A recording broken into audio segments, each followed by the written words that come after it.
Capítulo 1, itens 3 e 4. Cristo. Jesus não veio destruir a lei.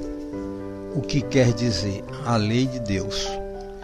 Ele veio cumpri-la, ou seja, desenvolvê-la, dar-lhe o seu verdadeiro sentido e apropriá-la ao grau de adiantamento dos homens.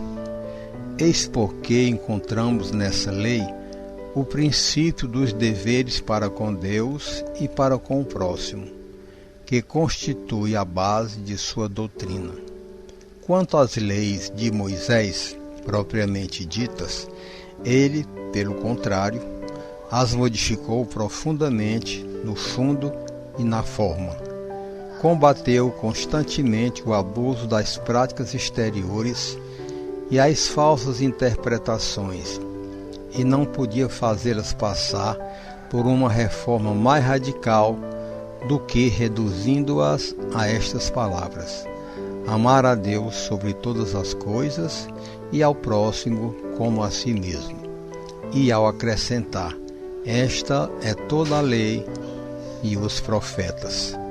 Por estas palavras, o céu e a terra não passarão enquanto não se cumprir até o último jota.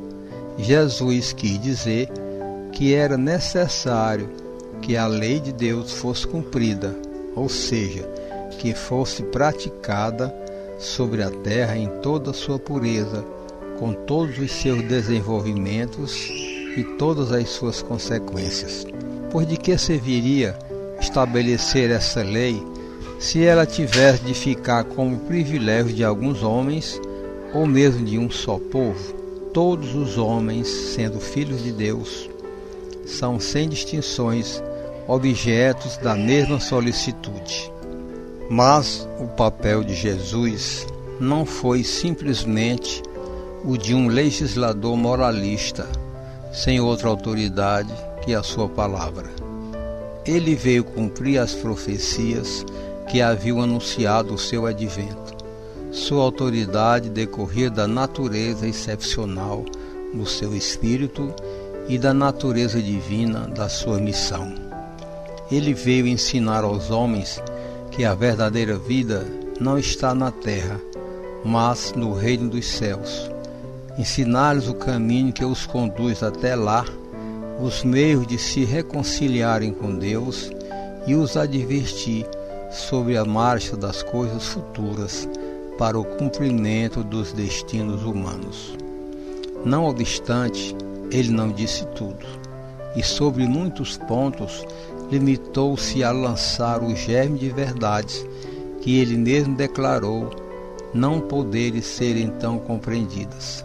Falou de tudo, mas em termos mais ou menos claros, de maneira que, para entender o sentido oculto de certas palavras, era preciso que novas ideias e novos conhecimentos viessem dar-nos a chave.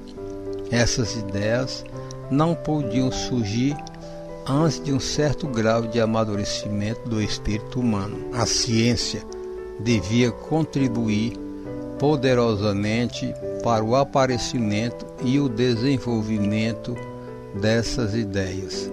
Era preciso, pois, dar tempo à ciência para progredir.